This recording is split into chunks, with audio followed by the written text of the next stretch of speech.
Welcome back to Everyday English Podcast, where we practice real conversations for your daily life. Today, we are going to save you $2,000 and a 5-hour wait in a hospital waiting room. Imagine you twist your ankle on a Saturday morning, so you go to the big hospital emergency room, they wrap it in a bandage, and 2 weeks later, you get a bill for thousands of dollars because you did not know the pain was just a minor sprain. I actually made this exact mistake when I first moved abroad. I did not know what an urgent care clinic was, so I went to the ER for a tiny cut and paid a fortune. By the end of this episode, you will know exactly when to choose urgent care and the exact English words to describe your pain to the nurse so you get treated quickly and affordably. Sarah, that story you just mentioned about the tiny cut is exactly why we are doing this episode today. Medical English is hard enough, but navigating the medical system in a new country can actually ruin your finances if you do not know the right vocabulary. Tell us a little bit more about what happened to you. It was incredibly frustrating, Tom. I was making dinner, slicing an avocado, and the knife slipped. I got a small cut on my hand. It was bleeding, and I panicked. In my home country, if you have an emergency, you just go to the hospital. That is the only option. So I took a taxi straight to the nearest big hospital emergency room. And what happened when you got there? I waited in the waiting room for about 4 hours because my cut was not actually life-threatening. Finally, a doctor saw me for maybe 3 minutes. He cleaned the cut, put some medical glue on it, and sent me home. I thought everything was fine until a month later, I opened my mail and found a hospital bill for $1,500. $1,500 for a tiny cut and some medical glue? That is a nightmare. It really is. And the worst part is, a friend of mine told me later that if I had just searched for an urgent care clinic instead of an emergency room, I would have waited maybe 20 minutes and it would have cost me about $50.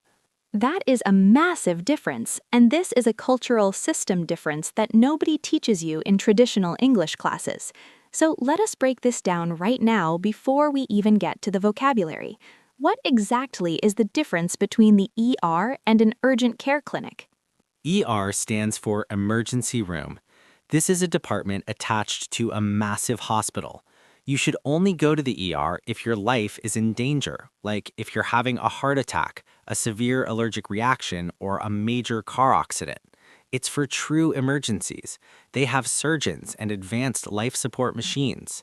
Right, and because they have all those specialized doctors and machines ready 24/7, it's incredibly expensive just to walk through the doors.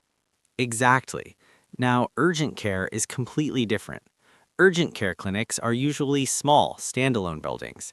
They might even be located in a normal shopping center next to a grocery store or a coffee shop. You go to urgent care for things that need a doctor today but will not kill you. Give us some examples of urgent care situations. Things like a twisted ankle, a bad cough, a fever, a minor cut that might need stitches, or an ear infection. They have doctors and nurses, and they can even do basic x-rays, but it's meant for everyday injuries and illnesses. That's so helpful to know. So if we go to an urgent care clinic, the experience at the front desk is going to involve some very specific vocabulary. Let's preview 3 words our listeners are going to hear immediately when they walk in. The first word is walk-in. A walk-in clinic means you don't need to call ahead or make an appointment. You literally just walk in the front door off the street and wait your turn. If you try to see a regular family doctor, you usually have to schedule an appointment weeks in advance, but urgent care is a walk-in service. That makes sense. The second word we need to know is triage. Triage. This sounds like a very formal medical word. What does triage mean? Triage is actually a word that comes from French, and it means to sort or to separate. In a medical setting, the triage nurse is the very first person you speak to. Their job is to ask you questions to figure out how serious your problem is, so they can decide who gets to see the doctor first. Ah, so it's not first come, first served. If I walk in with a twisted ankle, but someone else walks in behind me having trouble breathing, the triage nurse will make sure the person who can't breathe sees the doctor before I do. Exactly. The triage nurse sorts the patients by urgency, so when you arrive, you'll have a triage assessment at the desk. And the third word we need to preview is a financial word, copay. COPAY. I hear this all the time in American medical shows. Yes, a copay is short for copayment. It is a fixed amount of money that you have to pay out of your own pocket right at the front desk before you receive a service, assuming you have health insurance. So the receptionist might say, your copay today is $50. So you hand them your credit card, pay the $50 copay, and then your insurance covers the rest of the bill later. Exactly. It is your portion of the payment for that specific visit. Okay, now that we understand the system and these three key words, let us drop you into a real-life situation. We're going to perform a fast-paced dialogue. Imagine it is Saturday morning. You are at the brightly lit front desk of a local urgent care clinic. I will play the fast-talking receptionist, and Sarah, you will play the injured patient who is limping and in pain. Listeners, do not worry if you do not catch every single word. We will break it all down afterward.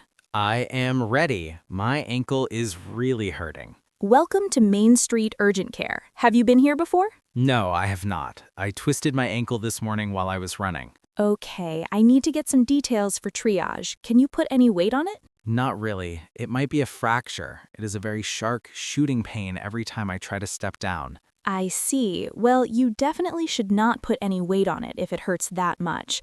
We may need to get an x-ray to be sure. Do you have your insurance card? Yes, here it is. Thank you. Your copay today will be $40. Please fill out these forms on the clipboard, take a seat in the waiting area, and the triage nurse will call your name shortly. Thank you. I will go sit down. And scene. That was fantastic, Sarah. Now, for our listeners, that conversation happened very quickly. When you are in pain, listening to a native speaker talk that fast can cause a lot of anxiety. Your brain freezes. It really does. When your body is focused on physical pain, your ability to process a second language drops significantly. You forget basic words. That is why practicing this specific scenario is so important. You want these phrases to be automatic. Let us slow down and look at the language takeaway from this dialogue. We're going to focus heavily on the vocabulary you use to describe your pain. You said to the receptionist, I twisted my ankle, and then you said it might be a fracture. What is the difference between a sprained or twisted ankle and a fracture? This is a crucial distinction. When you twist or sprain a joint, like your ankle or your wrist, it means you've stretched or torn the soft ligaments connecting your bones. It hurts terribly and it swells up, but the bone itself is not broken. But a fracture is different. Yes, a fracture is the medical term for a broken bone. In everyday English, we say, I broke my leg, but doctors and nurses will almost always use the word fracture. So by telling the receptionist it might be a fracture, the patient is communicating that the injury feels very severe, deep in the bone. I want to highlight the grammar you just used there, Sarah. You said it might be a fracture. You did not say it is a fracture. This is a great example of using modal verbs for deduction. Exactly. When we talk about medical issues, we have to be careful because we're not doctors. We don't have x-ray vision. So we use words like might or could or may. It might be a fracture means there's a possibility that the bone is broken, but we need proof. And the receptionist replied using similar grammar. The receptionist said, you should not put any weight on it, and we may need to get an x-ray. Right. Should not is a modal verb giving strong advice. You should not put weight on it means walking on it is a very bad idea. And we may need an x-ray is another possibility. It's polite, cautious, professional medical English. Now, let us talk about the adjectives you use to describe the pain itself. The receptionist asked if you could put weight on it, and you said it was a sharp, shooting pain. What does sharp pain feel like? I want everyone listening to try something right now. Take your thumb and press the fingernail into your other arm. Press it hard. Do you feel that tiny, intense, concentrated point of discomfort? That is a sharp pain. It feels like a needle or a knife or a piece of glass. It's sudden and highly localized. That's a perfect description. So a sharp pain is intense and sudden, but you also called it a shooting pain. What does shooting mean in this context? Think about a shooting star moving across the sky. A shooting pain is a pain that travels. It doesn't just stay in your ankle. When you step down, the pain starts in your heel and shoots rapidly up your leg to your knee like an electric shock. That's incredibly descriptive. If you tell a triage nurse you have a sharp shooting pain, they immediately understand what kind of nerve or bone issue you might have. What is the opposite of a sharp pain? The opposite would be a dull ache. D-U-L-L. A dull ache is not intense and it does not feel like a knife. It is a heavy, constant, annoying discomfort. If you sit at your computer for 10 hours, your lower back will probably have a dull ache. It is spread out and steady. What about a headache? Sometimes a headache is a dull ache, but sometimes it feels like my head is beating like a drum. Yes, that beating feeling is our next great vocabulary word, throbbing. Throbbing. A throbbing pain pulses with your heartbeat. Pum, pum, pum. If you hit your thumb with a hammer, your thumb will feel hot and you will actually feel your pulse inside your thumb. That is a throbbing pain. So we have sharp, shooting, dull ache, and throbbing. If you can remember just those 4 adjectives, you will be able to describe almost any injury to a doctor anywhere in the English-speaking world. And believe me, the doctors appreciate it. When you can describe your pain accurately, they can diagnose you much faster. It takes the guesswork out of the triage process.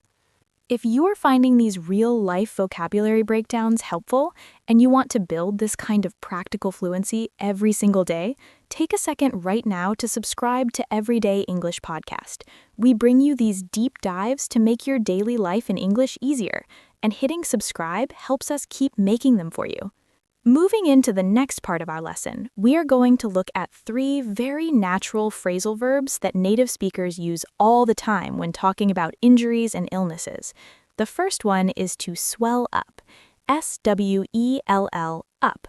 What does it mean when a body part swells up? When you injure a part of your body, like twisting an ankle or getting stung by a bee, your body sends a lot of blood and fluid to that area to protect it. As a result, the skin stretches and that body part literally becomes bigger and rounder. That visual expansion is what we call swelling up. So I could say, I twisted my ankle and within 10 minutes it swelled up to the size of a tennis ball. Exactly. Swell up is incredibly common. You can also use it for allergic reactions. For example, my eyes always swell up when I'm around cats. The second phrasal verb is to act up. A-C-T, up. I love this one because it almost makes your body sound like a naughty child. That is exactly the feeling. When a body part acts up, it means it is causing trouble or pain again after a period of being fine. We usually use this for chronic injuries, things that bother you occasionally. So if I had a surgery on my knee 10 years ago, and usually my knee is perfectly fine, but today it's raining and cold and my knee starts hurting, I could say, my bad knee is acting up today. Perfect example. You can also use it for machines, by the way. My computer is acting up means my computer is malfunctioning or causing me trouble today. But in a medical context, it's usually an old injury or a chronic condition that is suddenly bothering you. The third phrasal verb is similar, but maybe a little more intense, to flare up. F-L-A-R-E, up. Think of a flare like a sudden burst of fire. When a medical condition flares up, it means there is a sudden and severe return of symptoms. We use this a lot for skin conditions or allergies. Could I say, my eczema is flaring up this week because of the dry weather? Yes, that is a perfectly natural sentence. Or, his asthma flared up while he was running in the cold air. It means the condition was quiet and then suddenly exploded back into activity. Swell up, act up, and flare up. These 3 phrasal verbs will make you sound so much more natural when you are explaining your medical history to a nurse. You don't have to say, my previous knee injury has returned to a state of discomfort. You just say, my bad knee is acting up. It is so much faster and sounds completely fluent. Now that we have unpacked all of this incredible vocabulary, the modals of deduction, the adjectives for pain, and the injury phrasal verbs, it's time to put it all into practice. We're going to replay the dialogue from the urgent care desk. But this time, we want you, the listener, to actively participate. This is a technique called shadowing.